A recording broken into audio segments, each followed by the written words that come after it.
All right, what is up, everybody? Sean the D-Man here, and welcome back to the channel. Hope you guys are doing great. Hope you guys are having yourselves a great weekend, depending on when you are watching this latest episode review of Star Trek Strange New World, Season 4, Episode 4.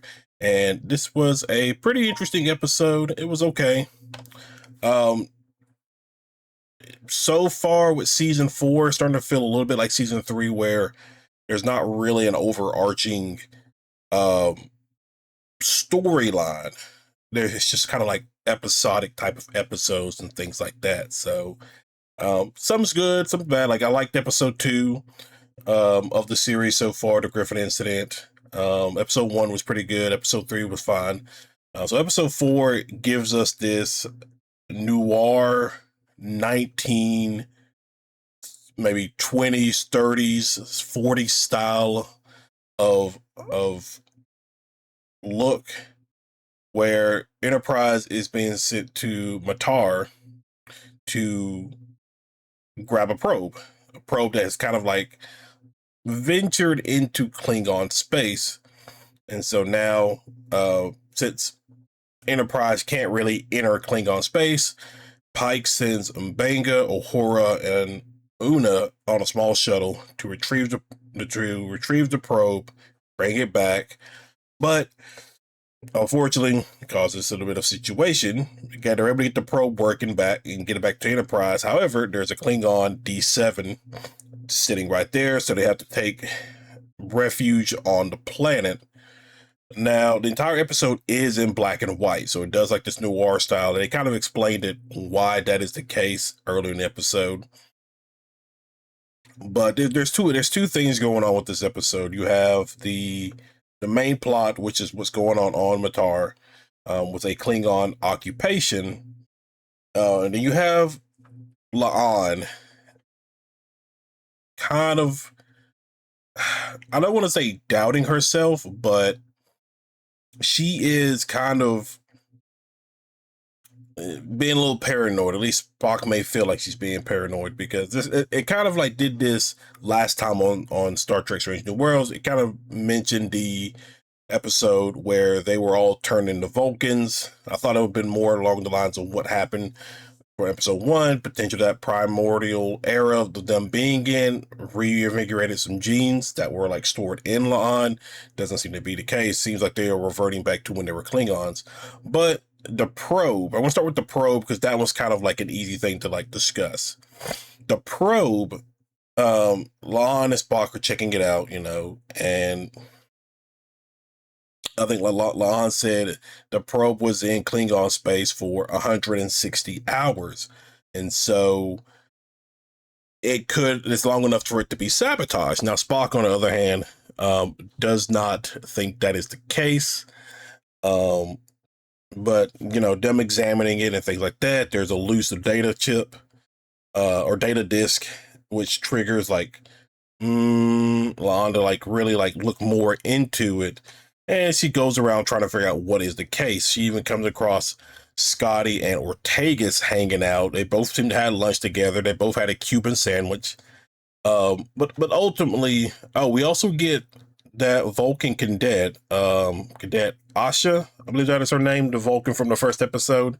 We get her again. Lon goes to her because like Ahura mentioned that Asha has an ear for communications and stuff like that. And it's still like the rudeness of Vulcan of the Vulcan coming out of her. Some people may not like that. I don't know if that will. I'm assuming that will probably change at some point in the season with this character, but the way she talks to La'an is kind of like a little bit rude as well. But needless to say, we come to find out in regards to the probe part of the story. Yes, the probe was tampered with, because the data disk that was there, it had been wiped clean. Now, we come to find out it was actually Chapel who wiped the disk. And because of it, the USS Yang, which is a medical ship, crossed over into Klingon space unsanctioned to lend help to people who needed medical attention, the probe would have caught that.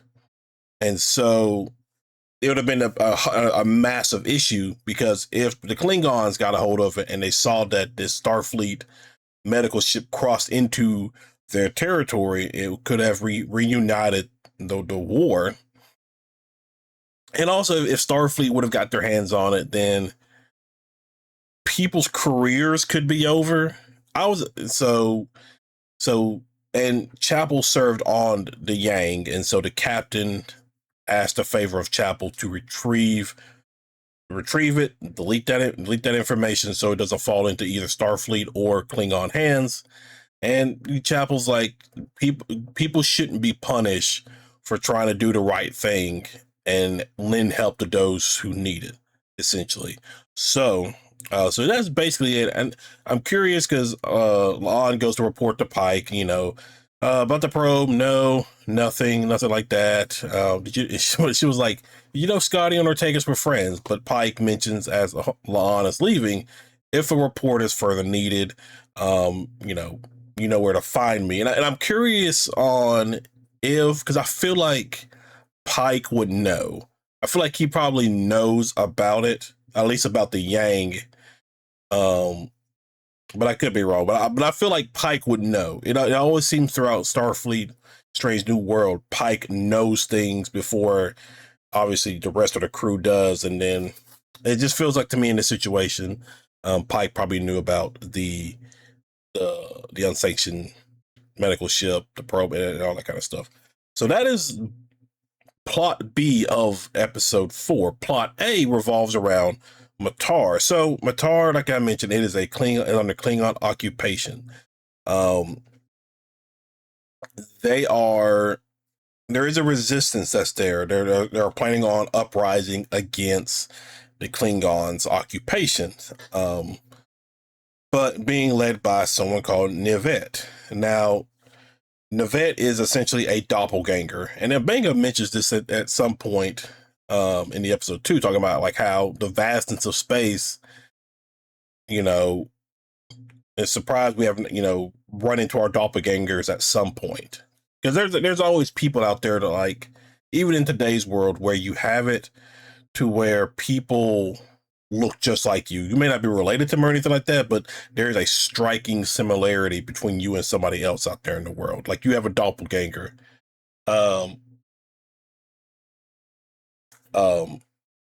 So basically, the overall plan. So Commander Kor is the Klingon in charge. Mbangam knows him.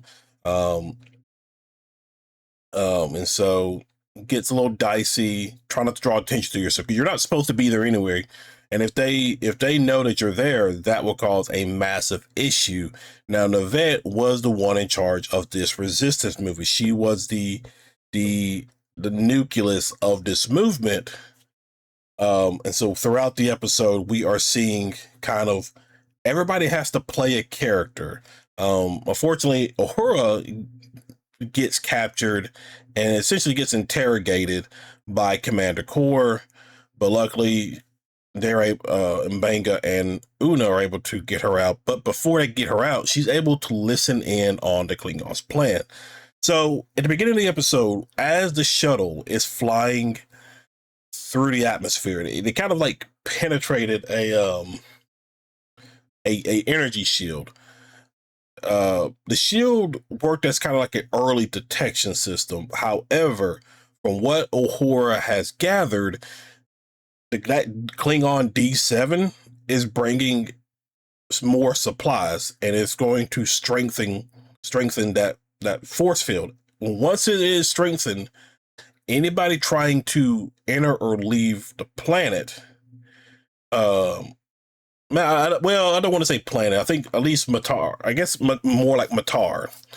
The moment they try to leave Matar, they're going to get vaporized. And so the Klingons are going to basically be the only ones who have access and control to being able to come and go off the planet and out of the system. So the plan is, as they arrive, they come across a person who is a part of the resistance. Um, Una tried to help, but woman took her own life. And what we learn is Navette was going to break into a munitions factory and steal a proximity detonator. And what this detonator would have done, as the moment you would have gone through one of the Klingon checkpoints, it would have signaled a EMP first to shut down not only the force field, but a lot of the Klingon technology to give the people a chance of fighting back. But we do come to find out that Navette herself was killed. Like, she was poisoned by, I believe his name was Ramon, who we see throughout the episode, particularly in the beginning, because he thought he killed her, which he technically did, but he comes across Una because Commander Core sent Ramon to follow her and bring her back alive.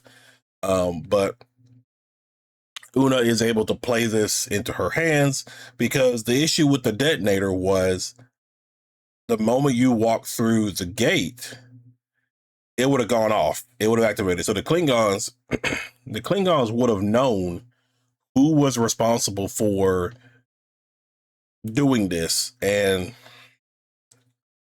ultimately, get taken out by the Klingons and everything.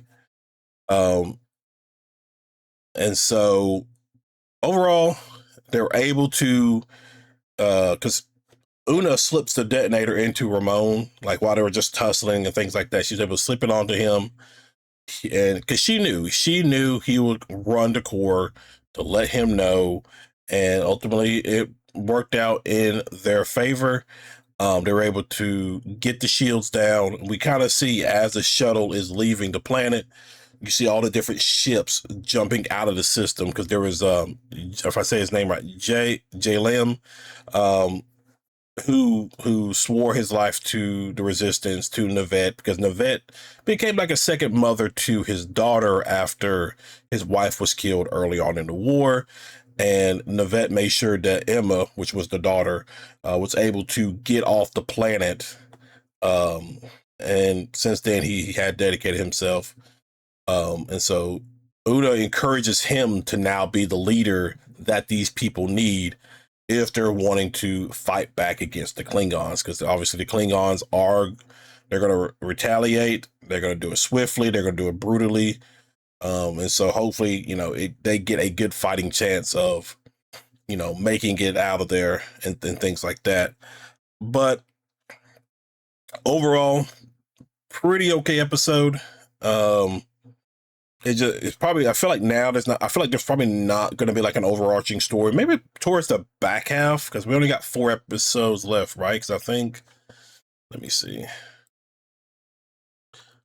because I don't remember how many episodes.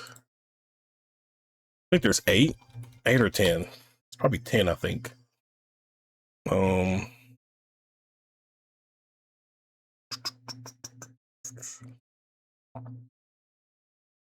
Let's see. How many episodes are there? IMBD. There we go. Oh, that's so bright. Good Lord. Yeah, it's 10. So we're at 10. Next week, make 5. So we'll be kind of halfway through the season as a whole. But it is what it is. But guys, that is basically it. Just wanted to drop a quick little review of episode 4 of Star Trek Strange New Worlds, season 4. Hope you guys liked it. If you are new to the channel, be sure you hit that like and subscribe button. Be sure you comment below. But other than that, I will see you guys in the next one, and y'all have a good one.